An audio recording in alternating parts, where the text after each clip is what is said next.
All right, I am still expecting a few more people, but we'll get started. And if they trickle in, um, we're going to start with introduction, so that will be just fine. So, welcome. Thank you for joining us tonight for our Field Gate to Table Plate charcuterie class. My name's Kelly. I'm kind of the state staff at CommonGround Minnesota, so I do a lot of the background work, just kind of the logistics and planning so that our farmer volunteers, who you'll meet in a second, can really kind of share their stories, and all of that kind of stuff. So, up on the screen right now, it's just some general kind of get ready sort of tips. I think opening a lot of your packages will kind of save some time as you're following along and slicing and arranging and stuff like that. And then having all of your stuff ready. On this other screen, you can see kind of well, maybe you can't right now because I'm in presentation mode, but I have a separate cutting board to cut on versus my display board, just so that when the display board starts to get full, I still have room to cut and prep. I have my heart cutter, a nice sharp knife, and then this glass is for making the roses when we get to the sloppy roses. So that's that. As we are going, if you can kind of generally keep yourself on mute, I think that'll help with feedback and stuff like that. But if at any time you have a question, definitely feel free to come off mute, stop us, interrupt us, get our attention, that kind of thing. And we will definitely answer any kind of questions you have. So with that, let me flip over here to the next slide that I have for you. The group kind of hosting this, CommonGround Minnesota, is a collection of women farmers who, they're all volunteers. They just volunteer their time to talk to consumers about food and farming. So we host a variety of different events throughout the year. This is the first time we've ever done a charcuterie class, and it's the first time we've ever done anything virtual. So we're glad you're here for that. That is my dog. I'm really sorry. Um, Yeah, so kind of the basis of our organization is here. We really strive just to be a source of information, fact-based information. We have all kinds of farmer volunteers from all across the state that grow all kinds of crops, kind of coming together just to support agriculture more generally. So with that, I will turn it over to Brittany, who is one of our Common Ground volunteers and one of your hosts for tonight. Everybody, like Kelly mentioned, I'm Brittany Johnson. I'm a little bit of a different volunteer. I actually grew up and currently still live in Wisconsin, but Wisconsin does not have a common ground program, and I'm actually pretty close to the Minnesota border. So I grew up on more of a hobby dairy farm. We pretty much just raised Holsteins that we used to show like at the county fair and take to some larger shows as well. Um, and I did that through 4-H and FFA growing up. And I graduated from UWRF or Wisconsin River Falls in 2018 with a degree in dairy science and minor in food processing technology. Since graduating, I've been more using my minor than my major, so I've pretty much worked in food manufacturing facilities. I started off in a whey processing plant, and now for the last almost or over 4.5 years, I've been in a cheese plant as a quality supervisor in that role. So I kind of obviously charcuterie seemed right up my alley with my kind of cheese background. Unfortunately, we don't make any of the cheeses we're going to talk about tonight at the facility I work at, but that's totally okay. Um, but yeah, so the company I work for is actually a cooperative or a co-op, which means that we are farmer owned. So our patrons are the ones that own our company, which is kind of cool. So not every cheese factory is like that, and that doesn't make us better or anything than any of the others, but that is just kind of a fun little fact.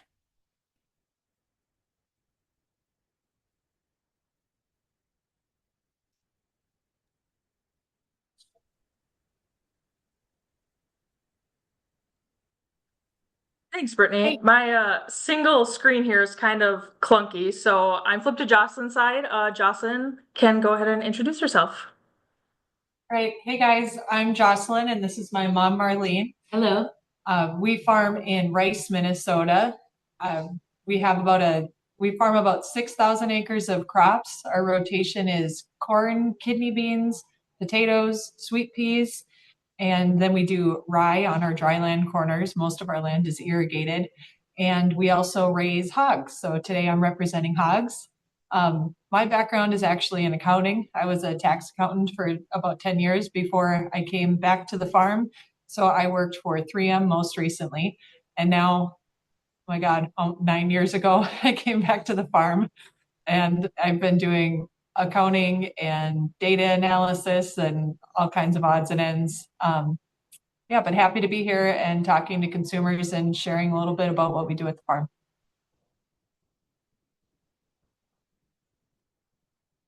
Awesome. Thanks, Jocelyn. And we'll flip over to Hallie. Hi, everyone. I'm so excited to be here with you tonight. I am a sixth generation cattle farmer. I am the first female to take over the family farm, so that's super exciting. Tonight, I'm going to be talking about the different beef products and what we can do to spice up your charcuterie board for you, along with all the other fun products. Awesome. So, before we get into the slicing and dicing, I thought I'd talk just kind of briefly a little bit about charcuterie.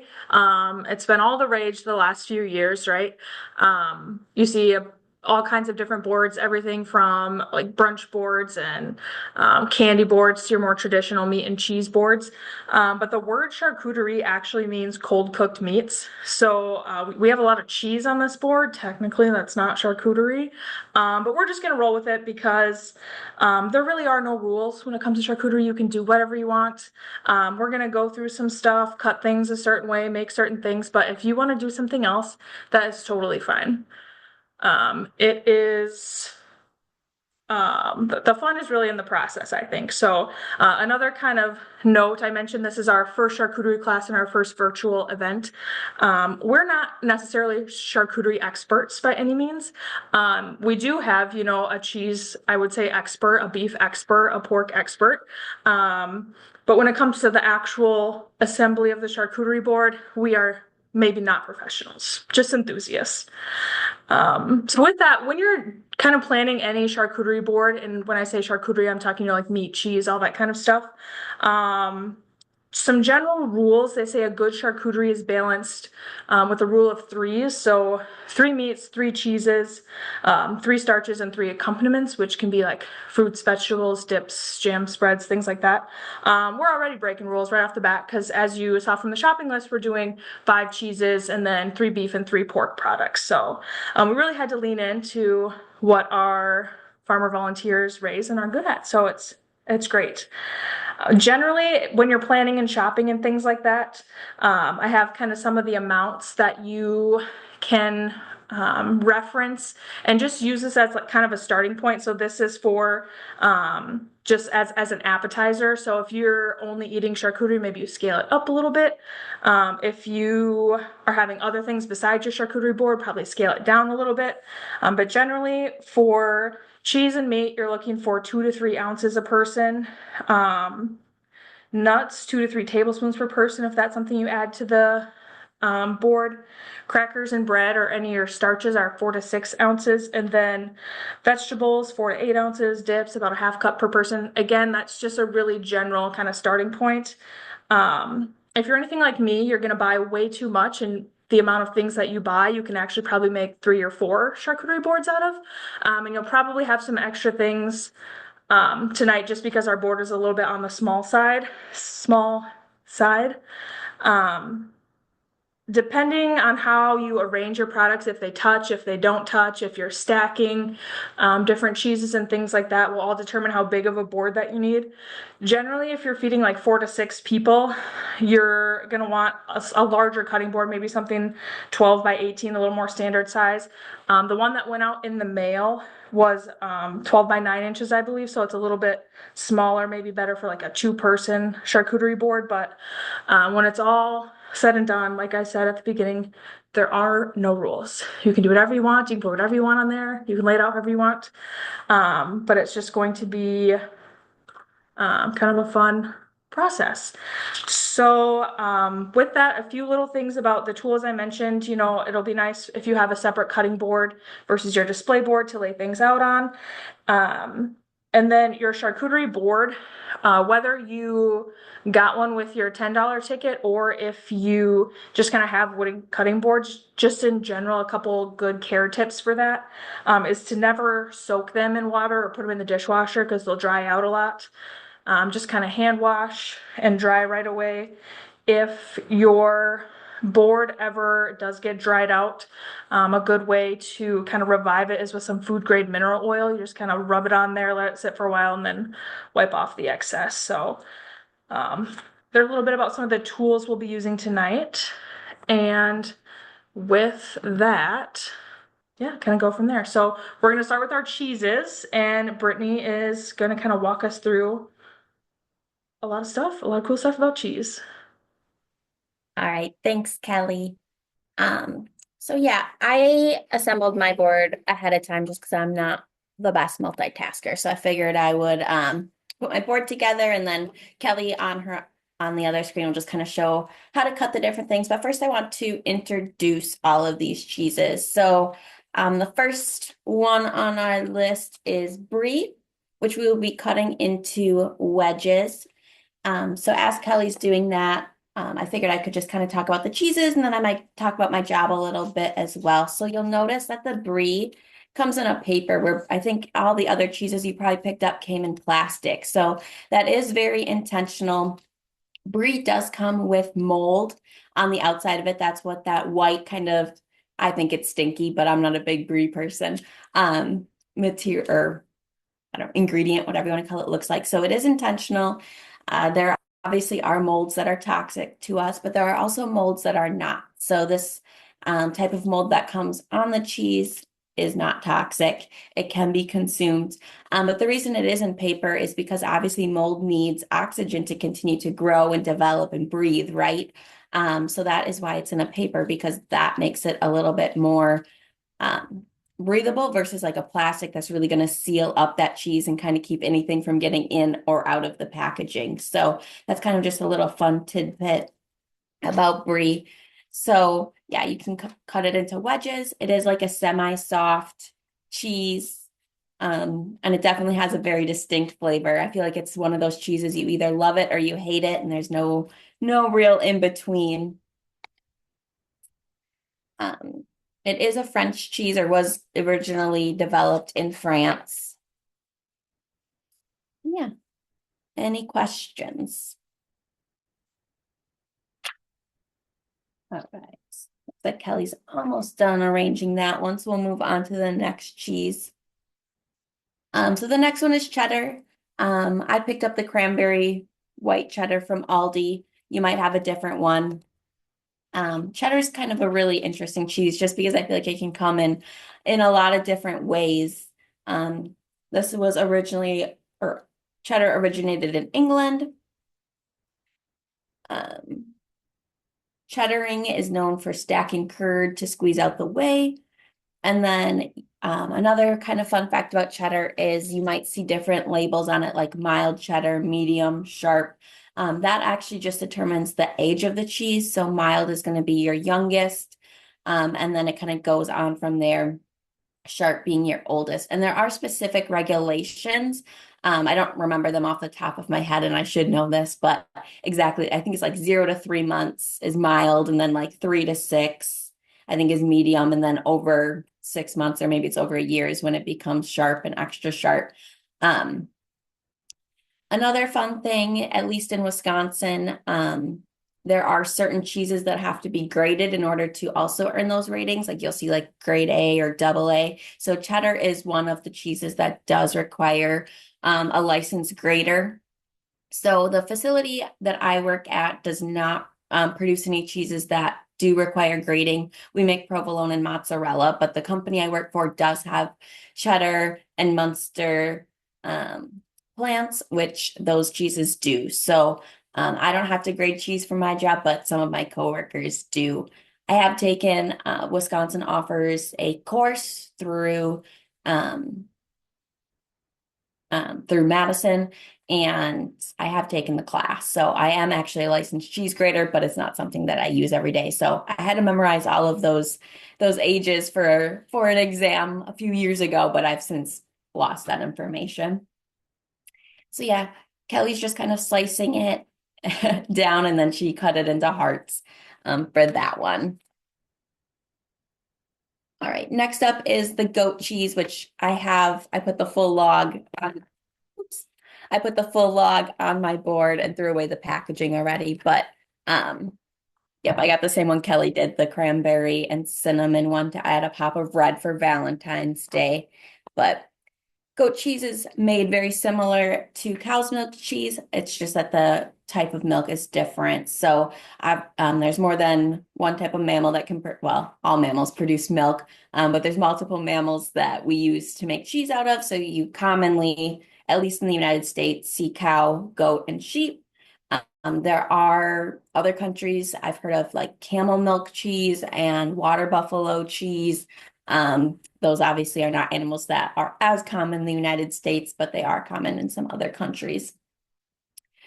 So really, there's going to be a little bit of a different nutrition factor to goat milk cheese versus cow milk. It's lower in lactose. So for people that are lactose intolerant or just have a little bit of a sensitivity, I shouldn't say intolerant, but a sensitivity to lactose, they might find that goat milk products, they can digest a little bit easier and aren't as harsh on their stomachs, versus they may not be able to digest cow's milk products as easily and may have some issues there.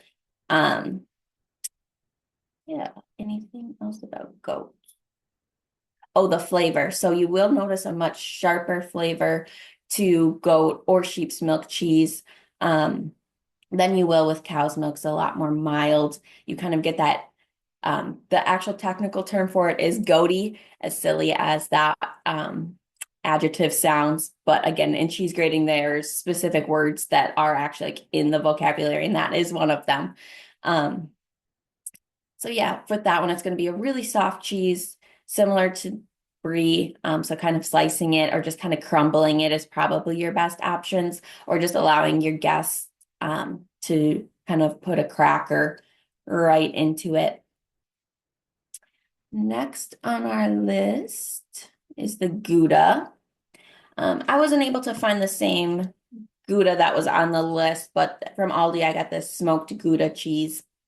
So Gouda actually originated in the Netherlands, which is kind of funny because on my introduction slide, there was a picture of me with a group of people. And that was actually taken in the Netherlands. When I was in college, I did a quick little study abroad for like a week or two, and we went over to the Netherlands and made cheese at a university over there. That was kind of fun. So what I learned is actually, although I pronounce it Gouda and most people around here probably do, technically it is pronounced Gouda. See, that's a little fun tidbit for you to, I don't know, share with your friends. It kind of makes, I don't know, I feel silly saying it, but so Gouda, you will see a lot of times. The one I have, you can tell there was, I don't know if you can see it real close, wax rind on it, but it has since been removed. But a lot of times you'll see it in a bright red wax if the wax is still on it. The wax, unlike the brie rind, is not edible. That is just true wax. And it's just dipped in that after it's produced, and that's just what helps age it when it sits out to age.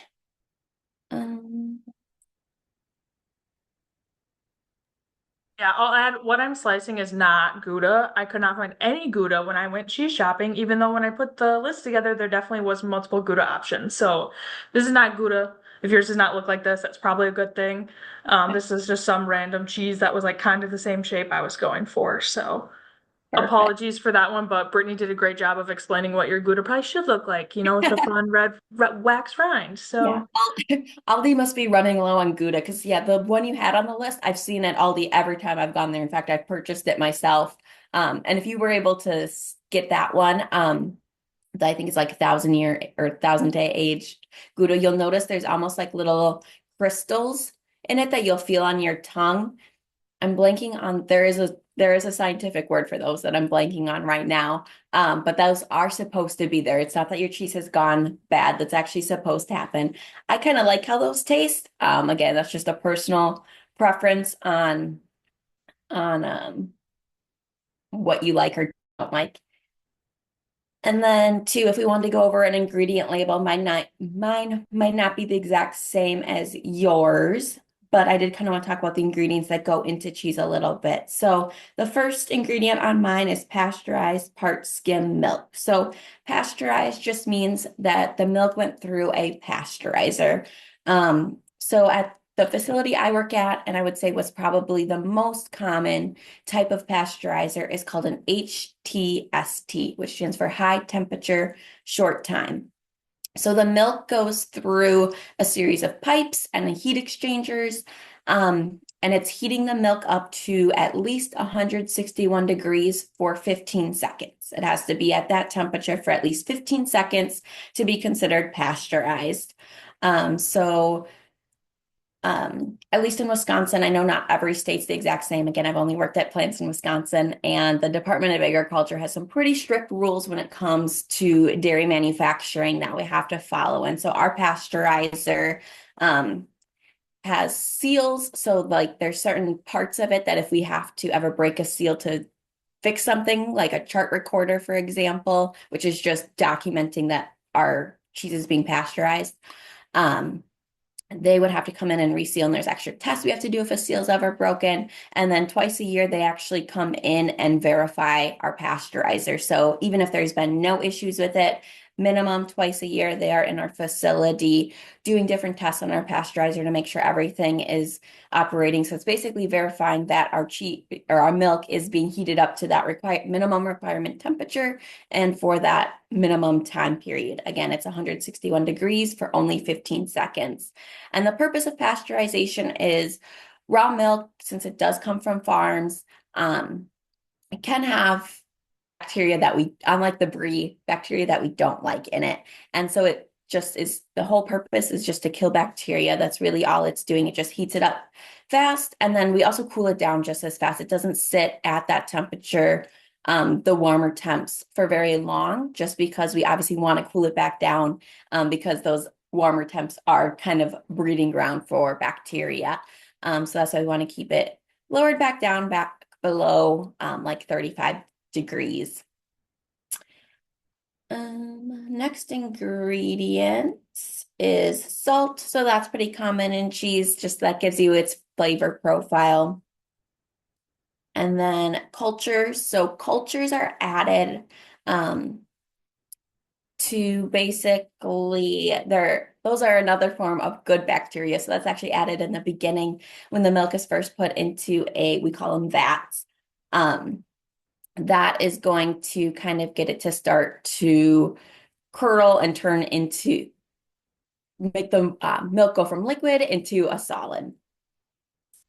And then microbial rennet. So rennet is an enzyme that also helps with coagulation. And then the final ingredient that I have on my cheese is annatto. So annatto is actually basically coloring. So milk is naturally white, so you'll see, a lot of white cheeses, but you also see some that are more yellow or orange. That's going to come from your annatto. So it's just food or a coloring, a food additive to add color to it. That is all annatto is. All right. Last one is the Havarti, which I found a dill variety of Havarti, so that's what I have on my board. And that one I think Kelly's just going to slice up pretty easily. So, but going back to kind of the process of cheese making, so at least within our facility, like I said, we're patron owned. So we have our set farmers that get picked up from usually every day. Some of them that are smaller might be every other day. And the purpose is just to have as much milk as possible getting on the milk truck, because they do have to pay for the transportation. So that milk goes right from the bulk tank on the farm, or our larger farms do have where they load it right directly into a semi, like a tanker on the back of a semi. That comes into our intake before we can even put a hose to the back of a truck. We do have to do antibiotic testing. So cows, if they're sick, they might be treated with antibiotics, just like you or I would be.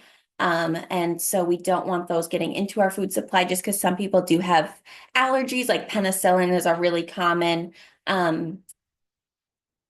allergen or allergy that people have. So that's why we do the antibiotic testing right away. It's a pretty quick test. The type of unit that we have, within 3 minutes, we have a result from when that milk is pipetted onto this little strip and put into an incubator. And yeah, it has to incubate for 3 minutes and then put into a machine. And we get a reading on if it has antibiotics in it or not. So once we get that negative test back, the truck can be unloaded. It goes into a holding silo. Honestly, within about a day or so, we are making cheese with that product. So then it's pumped upstairs into a cheese vat, like I meant, well, first pasteurized, like I mentioned before, then into the cheese vat. And yeah, we pretty much it's just milk, cultures, rennet, and that's really all that's added up there to begin with. And then at that point, it's going to be kind of formed into a curd, but not like the cheese curds you picture like crumbs, like really, really crummy cheese.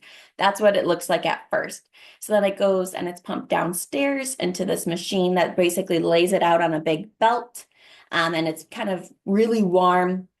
And we purposely make it knit back together. So now just picture a big belt of just like straight up cheese, all one big piece. And then it goes through a little mill that's going to kind of chop it up into unified curd pieces, which is, if you've ever had a cheese curd, that's the size it's about to be, or that's the size it's going to be. We kind of purposely make it a little bit bigger chunks.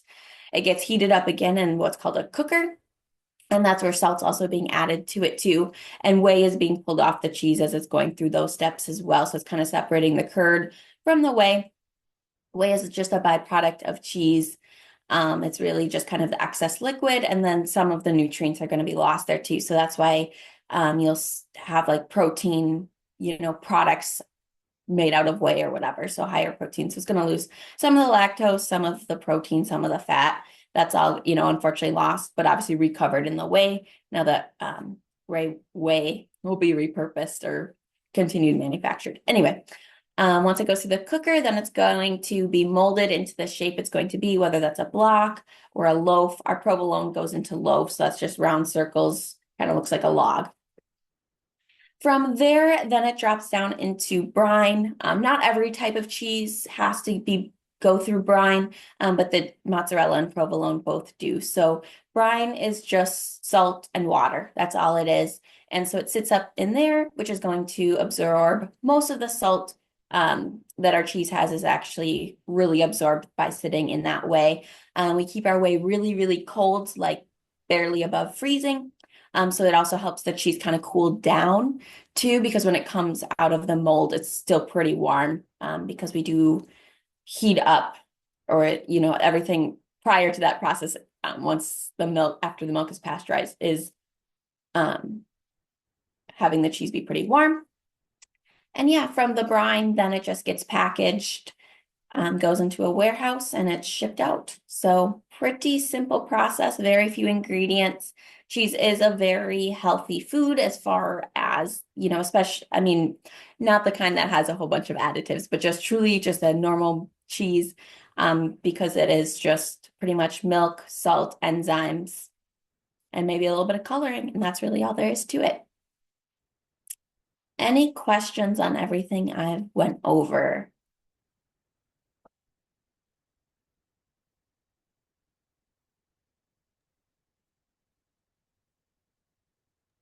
My mom wants to know about the history of cheese. Do you know the original way cheese was made? So I guess I don't know how it was originally made, but it was originally discovered, I believe it was Egypt. Some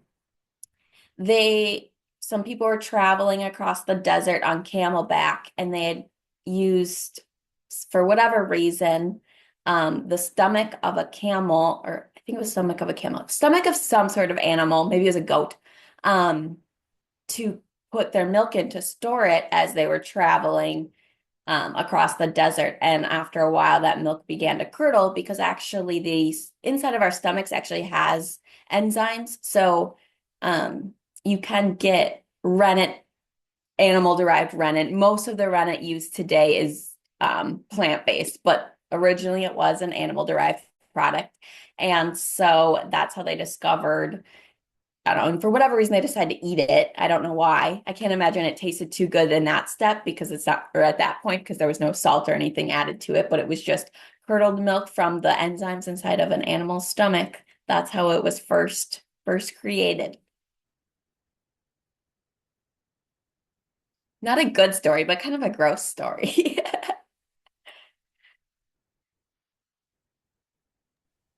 It's a good story. Thank you. Yeah.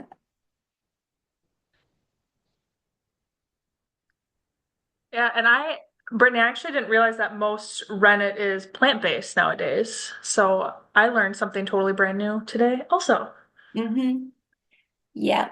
Yeah, it is something interesting, because obviously there's some people that choose maybe not to eat. They're okay with milk, but maybe not um, meat and would consider like that enzyme coming from a stomach being more of like similar to a meat type product, right? So that kind of does allow certain people, depending on what their food preferences are, to still be able to consume dairy without any issues with that.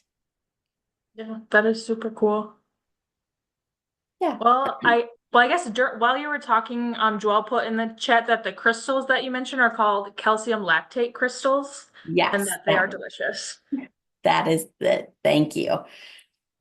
Um, yeah, so if you guys have any questions for Brittany, even if you're thinking about them, 10 minutes from now, just pop them in the chat. We will make sure that they get addressed.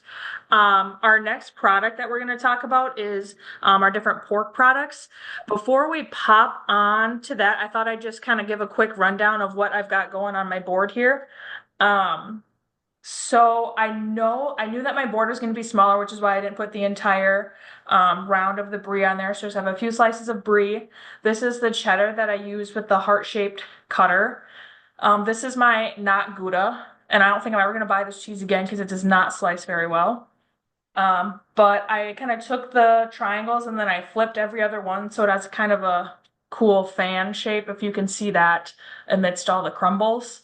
And then I did slice the goat cheese log, but like Brittany mentioned, a lot of times it's easier to just kind of dig in with a cracker or a knife to spread on a cracker or something like that. But I found that slicing it kind of helps, chunk it up a little bit before you go to eat it. And then my Havarti is just slices that I stacked up just to, fit more cheese on my board. Um, don't feel like you have to mimic what I'm doing here. You can absolutely lay things out however you want. And as we get our meat products on the board, I will probably even rearrange some things. So that's just kind of what I have going for me right now. And I am going to turn it over to Jocelyn, who's going to talk about some of the pork products and also a little bit about her farm and the hogs that are raised on her farm. All right. And keep watching Kelly while I'm talking. Um, if you eat meat, you almost certainly eat a pork product. Oh, Hannah, I just saw your message about how to cut Havarti. You want to cut Havarti with a knife like this. You can get them on Amazon. It's plastic, but it has these awesome little bevels, and it's really good for cutting soft cheese. Okay, back to pork. If you eat meat, you absolutely eat pork. There are a million wonderful pork products. Today we're going to do prosciutto and pepperoni and what's the other? Oh, and salami on the board. And Kelly's going to teach us how to do roses, but you're probably familiar with bacon and pork chops and breakfast sausage and Jimmy Dean. Oh, Jimmy Dean. My favorite pork product is actually a pork tenderloin. I think they're so versatile. You can treat them just like a chicken breast. And I have them for lunch probably 3 days a week. I just have pork tenderloin in the fridge and I cut off little tiny slabs and sear it up. It sears up in like 3 minutes. And then you can season it however you want on rice, on pasta, with cabbage fried. It's just so good, so quick, so versatile. So pork is the best. Like I said, today we're going to do prosciutto, and prosciutto is actually from the leg of a pig, which sounds super appetizing. Kelly gave us some fun facts. Cotto means cooked and crudo means uncooked. Prosciutto is uncooked. It's actually cured. It's covered in salt and rested for weeks to develop the flavor. Salami, I think, oh, Kelly has the prosciutto out right now. Is the prosciutto turning into roses, Kelly? Kind of. They're these little rosette things. You don't need anything, like any tools or anything to kind of make it, but if you watch, I just kind of pinch it in the middle and then just layer it, and then I just kind of twist it and fold it around, and it will, if it cooperates with me, turn into a cute little rosette, and then you can plop that on your board. Um, some people like to roll and slice the prosciutto also for board, so that's definitely an option. I could eat an entire package of prosciutto in one sitting. So this whole piece approach works really well for me. Rolls are very common. I think my mom's gonna roll while I talk. Okay, the salami is turning into roses next. Salami is full of delicious pork. It can be made with beef or other meats, but most often you find it with pork and a bunch of fat and seasonings mixed in. And then it's stuffed into casings and it's fermented. So again, it's not cooked really, but cured. And then pepperoni is similar to salami with different seasonings, and sometimes you'll find beef in a pepperoni, but it's a similar process of grinding up the pork, mixing it with fat and spices, stuffing it in a casing and curing it. So a little bit about our farm while you watch Kelly's skillful rosette design. We farrow to finish about 30,000 hogs a year, which sounds like a lot, but it's actually not a very big farm in the scale of things. Farrow to finish means that we have mama pigs right on the farm, and we breed them and they give birth to baby pigs on our farm, and then we raise them up all the way to finish, which is when we send them to processing. It takes about 6 months from the time a pig is born to when we send it to processing, and they're about 300 pounds when they go to processing. All of our pigs go to Tyson down in Iowa, so it stays kind of local, gets made into a whole bunch of products. Something kind of special about our farm, we recently put up a Proposition 12 barn, and so that's a new law out of California where they're looking for extra animal space specifically while the pigs are pregnant. So it was a huge investment for our farm. It required us to put up a whole new barn with whole new crating systems and whole new feed systems. And there's all kinds of nuances that go with how to track the pigs and make sure they get fed right when they're in open crating. A traditional gestation barn, so gestation is when an animal, even people, are pregnant. In a traditional gestation barn, each pig would have its own crate, so it's really easy to customize the feed to the pig. But when you have a Proposition 12 barn, a pregnant pig is in a pen with 60 other pregnant pigs. And then in order to make sure they all get the right amount of food and the right blend of food, we have electronic ear tags. And when the pig gets hungry, they come up to the feeding pen, which gets them in their own private area so they don't get beat up by the other pigs, because pigs are actually pretty mean to each other. So the electronic system reads the ear tag, the pig goes into the pen, and it says, no, Miss Piggy, you already ate 4 times today. That's too much. It's going to be too hard on the babies. Or it says, hey, welcome back. This is only your second time. It gives the pig the right dose of food and the right mix of food, which we call a ration. And that's how we ensure that each pig gets fed properly, which is particularly important when they're pregnant, of course. That would be good for people too. It would be good for people too. I could have used an ear tag and someone cutting me off when I was pregnant, but I didn't have that.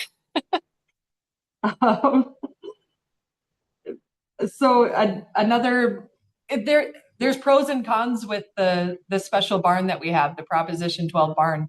It's a great opportunity. Anytime you can do something cutting edge or niche in agriculture, it's a great opportunity to make a little extra money until it becomes mainstream.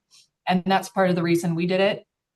because we're a smaller farm, we need to stay cutting edge, or we need to stay doing something slightly off the beaten path. And that's how we keep a competitive foothold. And being Proposition 12 compliant was how we did it. But there's drawbacks too. It was a huge learning curve for our employees on how to deal with the pigs and using the electronic feed system. Like I said, pigs are actually really aggressive, and they're really hard on each other when they're pregnant. And I'm sad to say it results in more piglet deaths because the pigs fight so much when they're in a shared pen system. But it's what consumers demand. So there's always pros and cons to any kind of food when you're talking about organic versus conventional, when you're talking about Proposition 12 pork versus conventional pork, when you're talking about pasture pork versus conventional pork. There's always pros and cons in agriculture, and I don't know that one's necessarily better than the other, but it's worthwhile to note the differences. I was going to talk a little about biosecurity too. The bird flu is in the news all the time now. I'm sure you've noticed the price of eggs. Even I've noticed the price of eggs, and I have chickens at home, so that's really bad. There's a lot of diseases in agriculture, and pigs are no exception. If you're ever driving down a rural road and you see a big sign in front of a barn that says biosecurity, do not enter, it's not because we don't trust people. It's not because we have something to hide. It's because diseases spread really easily across farms. And if you drove by a farm that was infected and then came into our farm driveway, that could be enough to infect our whole herd. Pigs are kind of special because they share some diseases with people even. So when we get new employees in the hog barn, they tend to get the flu for a couple of weeks as they get immune to all the things that our pigs have, kind of like sending your kids to kindergarten. Mm-hmm.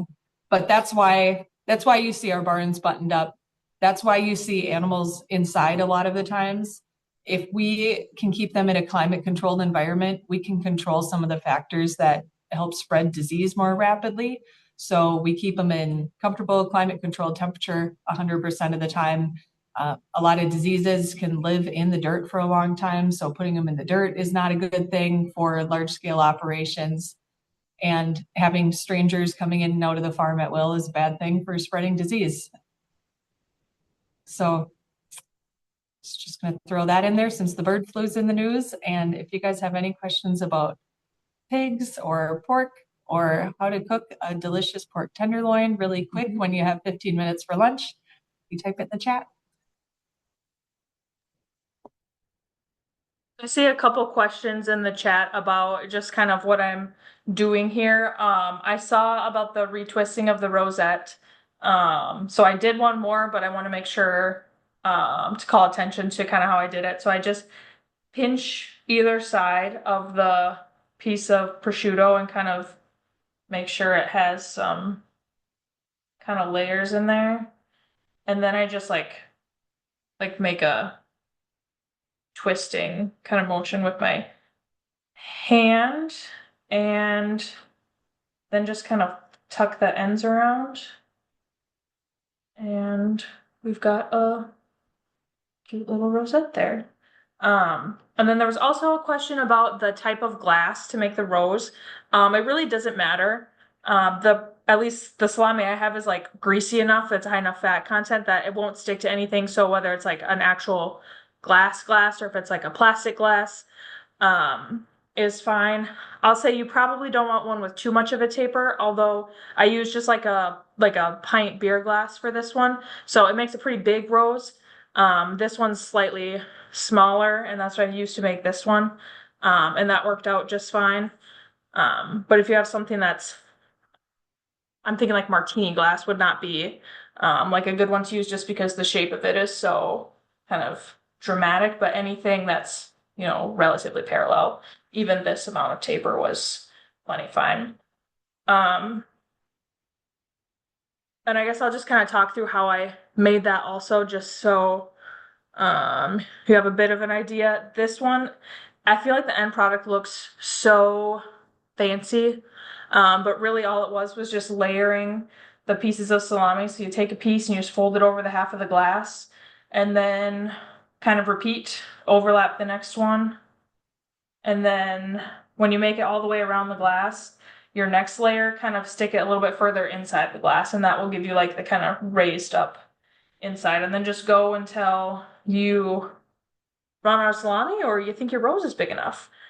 If I were to do a board this size, I would probably try and find some smaller salami, just so that I can make a slightly smaller roast so I have more room on my board for other stuff. But this works great. And then when people go to eat it, it's as easy as you can just pull out one of the petals of the rose and kind of go from there. We'll see if I can set it back in there for making it look pretty. So, okay, I don't see any other questions about the prosciutto or the salami. Did anyone have any questions for Jocelyn about the pork industry? Any of the things she covered about her farm or anything like that?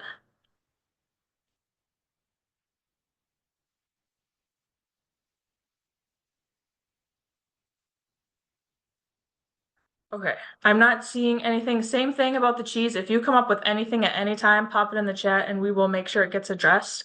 The last pork product that we had to kind of put on the board was just pepperoni. I just got the most absolute basic kind of pepperoni that I could find at Aldi. It's so basic it wasn't even in like the deli meat section. It was on the shelf by like the pizza ingredients. So since these are smaller, these are good ones to kind of plug in wherever you have space. So what I'm going to do is just kind of fold them in half and make kind of a little interlocking sort of chain here. Hopefully this close enough.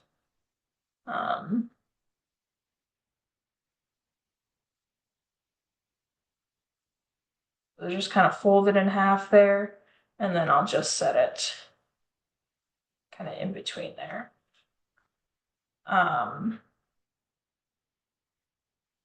If you have toothpicks, sometimes that can help as far as arranging different things. Most of this stuff is like greasy and sticky enough that it holds its own shape. But if you ever get like a really lean, like if you were to use like turkey pepperoni, that's maybe not quite the same texture. A toothpick can kind of stab through there, can help hold everything together. But this is what we have for our pork products. Pork typically is a lot more common that you'll see on traditional charcuterie boards. But we also picked out 3 beef products.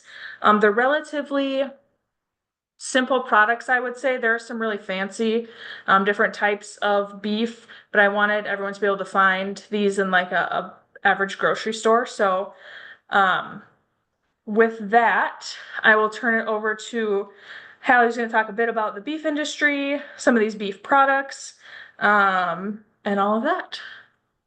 Sounds good. Okay, so yeah, our products are very simple that you have probably in front of you. Your snack sticks and your summer sausage are going to be very similar. They're both made with ground beef, and you probably notice that they have, I have some cut here, that it has a casing on it. And don't be afraid, I will actually leave my casing on when I serve it, just because that casing actually has a natural collagen in it that most people don't know. They think that it's not edible. You can take it off, you can leave it on.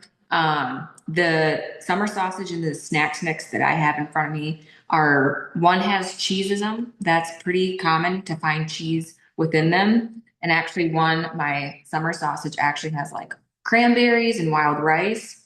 I happen to buy mine from a local meat locker that I really like, but as Kelly said, you can find these at Aldi's or Walmart's. I think that's why they're so universal and why I even serve them at holidays, not even just on like a charcuterie board, just because they're easy for kids to enjoy and they're easy for adults, whether you want to pair your summer sausage with crackers or cheese or just eat them as like an afternoon snack.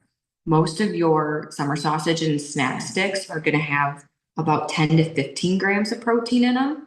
So a decent amount for your daily serving. What I also found, which are kind of nice, are also like these jerky bites, which I think are pretty nice for kids as well. If you're looking to entertain a variety of ages or a crowd, please a whole crowd. When I was putting together the board earlier, I was thinking about facts that people probably didn't really understand about the beef industry. And some of those are that there's over what was it? There was over 526 million pounds of beef that are produced each week within the United States. And the United States is your top beef producing country. And then the meat industry also employs over 500,000 people. So I feel like when we go to the stores, we obviously think of farmers and ranchers within Minnesota and the United States, but we don't always think of the packing plants that put these products together for us as well. If you look at Minnesota, there's over 68,000 farmers in Minnesota, and about 20,000 of those are beef producers. And then Minnesota is also, you wouldn't think we are a beef producing state, but we do raise about 2.2 million head of cattle throughout the entire state, which isn't very much if you look at states like Texas and California and some of those bigger states. And then the entire United States produces actually 28.2 million head of cattle. So we are a small drop in the bucket, but we are proud of our 2.2 million. My family and I, my husband and I just started our own meat direct to consumer beef business where we raise our cattle from beginning to end. And because we're a cow calf, we're able to do that. We're able to pick the genetics that go into our herd and then raise those babies. And then around 18 to 20 months, we'll harvest those animals when they're about 13 to 1,400 pounds. And then we'll use local meat lockers like the one that I got my meat from today. And we will be able to go process those animals and then sell those to families that are able to or want to buy beef to provide as their protein for their families. Typically, we're selling quarters and halves, or you can get them as wholes, which is really nice because then typically a quarter is going to serve, a quarter or a half is going to serve a family of 2 to 4, depending on how much if beef is your main protein or if you're sourcing out chicken or pork or turkey, it's going to go a little longer in your year. But that's the nice thing about beef is it's very versatile, especially ground beef. And if you look at cost per pound, it's actually really more convenient and consumer budget friendly if you're buying a whole quarter at once versus having to go to the grocery store where those prices are going to fluctuate every week based on the market and based on where those animals are coming from throughout the United States, because markets do change daily. So then you're going to see some of that price fluctuation throughout the year. Right now, I know there's been a lot of talk about beef prices being really high, along with egg prices. And that's because beef prices are really high because these are all-time high prices. We've never seen these prices in history. Like I mentioned, I'm a 6th generation cattle farmer, and my father, my grandpa, they've never seen these prices. But beef production is at an all-time low right now. And so it plays into that supply and demand. And so because herds are just shrinking and people are dispersing out, it's really hard to go start those herds over because it takes so long to raise an animal. Whether you're raising them for meat production or you're raising them for breeding production, they have to be over 22 months for either one of those. And so because of that, or in that 20-month window, because of that, it just is very time consuming versus chickens or pork. And so because of that, it's just really hard to get back in it, especially now when prices are high. It's kind of hard to go start a herd over. So it's just a process. But I do think for those of you that enjoy serving beef to your families, I do know that probably by end of 25 or early 26, that we more than likely what goes up must come down. Unfortunately, for those of us that raise beef, we probably will start to see those markets soften a little, and you'll notice that in the grocery stores too when you're buying different cuts. I do have in front of me some, what did I have? I had teriyaki beef jerky. Most beef jerky that you're buying, you can probably see is just really, it's going to be really made out of tender cuts. And it's going to be mostly a round steak or a flank steak. And that's because those are really lean but flavorful cuts. And that's what makes that beef jerky so good. And most of it in the flavoring is obviously going to be seasonings, but it's going to be water and salt. And so feel confident to know that the products you're buying have very minimal things put in them. And as Brittany mentioned, if you're buying any of these like summer sausage or beef sticks that have cheese, you're going to see on the packaging, like mine says, pasteurized or processed. Those big P words are not meant to scare you. They're good things, and you should feel confident in that when you're eating them and serving them to your kids and family. That it is still a highly nutritious protein with a lot of good benefits in it, even if it has some of those big scary words. The other thing I wanted to touch on was I think right now a lot of meat products, as I'm sure the other two girls have noticed, have a lot of marketing words on them, especially the meat industry, which seems to take a bigger hit, which is good and bad. People want to know where their meat comes from, which I think is really important. But we can't control producers, farmers, ranchers. We can't control what marketing gets put on packages when they're at Aldi's and Walmart's and Sam's Club. And so because of that, they can pretty much package how they want it to look and have it say what they want it to look. So also know that confidently your meat can't have antibiotics and it won't have hormones in it. There's an antibiotic withdrawal. We don't use those daily on our farm. We only use them when our animals get sick, especially with these temps. They can get really cold. And then next week, I see they're going to switch to 33 degrees. And when you have such drastic temperatures, there's different cases of pneumonia or just your simple head cold, just like kids or you and I get. And so we give them an antibiotic that helps them, that has like a 3 to 5 day withdrawal period. So it's not very long. It's a very short window.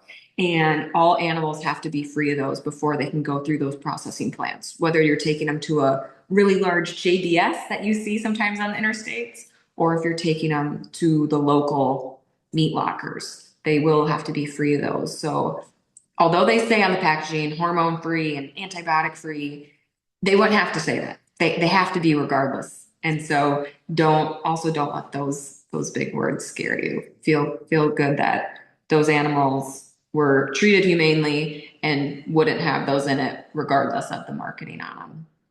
But Kelly's board looks so much more beautiful than mine. I wish I could just bring it onto my island here, Kelly. You're doing fabulous. I don't have very much more beyond that, but if anyone has questions or ever wants to reach out with questions or follow along,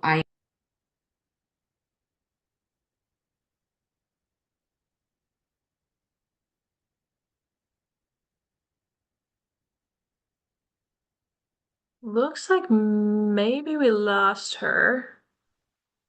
But as I'm sure she was gonna say, she would Hallie's a great resource. She would love to answer any questions. She's very knowledgeable about the industry. She's very involved in the beef industry. So if you have questions, now, 10 minutes from now, 10 days from now, definitely reach out. You can reach out to our Common Ground contact info or on social media, and we can get you connected that way. So just like I did with the other products, I will kind of talk through how I arrange them, slice them, etc. Like Hallie mentioned, the summer sausage and the snack sticks are very, very similar. The big difference in mine is just that the snack sticks are slightly drier. So what I did with those is I just sliced them at a bit of an angle, purely just because it looks a little fancier, and just kind of sprinkled them on the board. And then kind of called an audible with the summer sausage. I sliced it and then used the heart cutter again to make heart shapes, to really lean into that Galentine's Day theme that we had going on. And then the jerky, I just cut some of the pieces in half so they were a little bit more uniform and kind of filled in the empty spots. And then as Hallie was finishing talking, if you were watching, you may have saw I kind of just added in some of the other cheese pieces. This here is just chunks of the extra cheddar from when I cut out the hearts, to put it on there. I'll add some more pepperoni in here. The folding is like a all hands on deck kind of thing. So I'll do some of that and then I'll just fill to the edges. I love when the boards look like this, when they're like overflowing basically with product. Food touching doesn't bother me. Some people, really like things spread out, and that is totally fine also. But yeah, that's kind of what I have going here on the charcuterie board. Are there any questions from any of our attendees about any of the products, any of the slicing and dicing that we did, anything that any of our volunteers talked about their farms or the process that these products go through? Make sure I have the chat open here.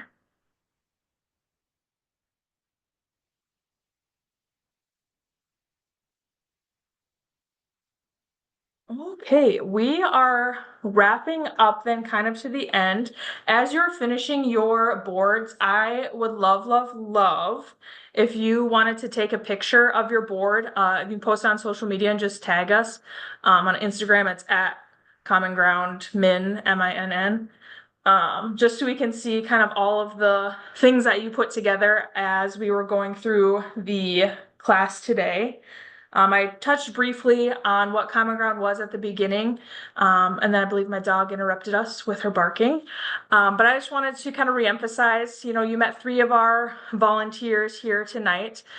We have just under 30 volunteers from across the state that raise all kinds of different products, crops, livestock, etc. So if you ever have a question about anything food farming related, if you see something in the news and you're like, I have questions about this, I want to know more about this, definitely reach out to any of our Common Ground platforms. We're on Facebook, we're on Instagram, and then we have a website also, commongroundminnesota.com, and we will get you an answer. If we don't have one, we will find one for you. We really just want to be a resource for any of the questions that you could ever possibly have. Volunteers, do you have anything? Oh, I see something in there. A suggested time frame for consuming the charcuterie boards. As far as sitting out on the counter, I wouldn't like leave it out in open air for too long.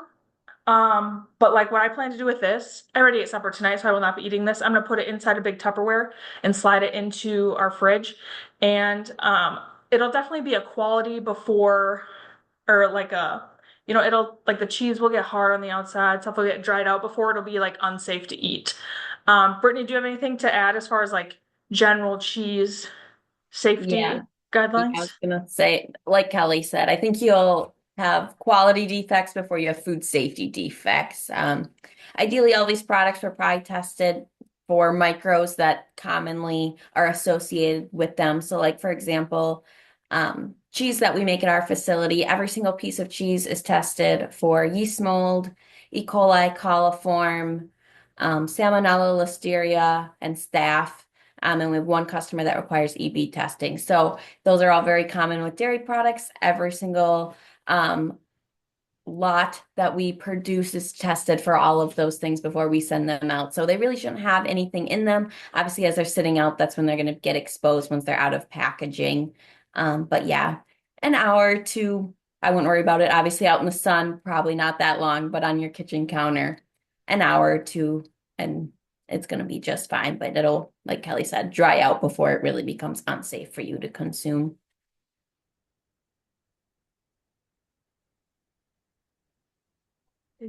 Any last comments from any of our volunteers? Brittany, Jocelyn, Hallie, got anything that you want to part with?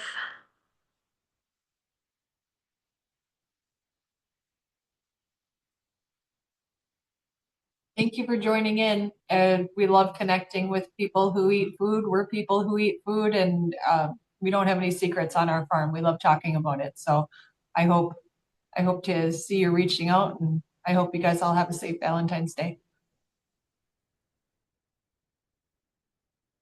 Yes.